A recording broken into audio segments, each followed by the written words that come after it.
ఇక ఆకతాయి పోరగాళ్లకు అడ్డగాలు వేసినట్టుగా ఇష్టం వచ్చినట్టుగా రోడ్ల మీదే పోయే వ్యవహారానికి స్వస్తి పలకవలసిందే నువ్వు.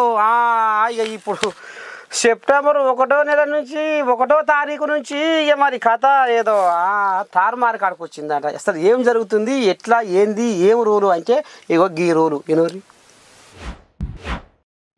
ఇక సైకిల్ మోటార్లు ఇరికించుకొని బుర్రా బుర్రా సందులు బొందులు రోడ్ల మీద అటు ఇటు పండ్ల మీద గాలించేవో పబ్లిక్ మీకోసమే ఇగో మన తెలంగాణ టీవీ ఒక శుభవార్త పట్టుకొచ్చింది.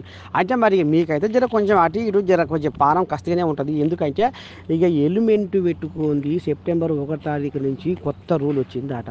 పుసుక్కున హెల్మెట్ మర్చిపోతురు, వెనకంగా ఎవరైనా కూర్చున్నా కానీ వాళ్ళు కూడా హెల్మెట్ పెట్టుకోవాలన్నట. లేకపోతే దోషితుల గాచారమేనట.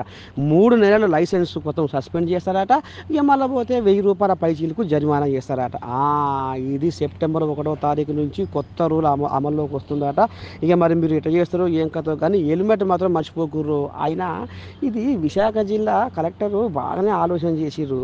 కానీ ఈ పబ్లిక్ ఎందుకు సోయిస్తలేదు? అరే నేను హెల్మెట్ పెట్టుకోకపోతే నా పానగా పోయేది అన్న సోయి ఎందుకు వస్తలేదు వీళ్ళకు?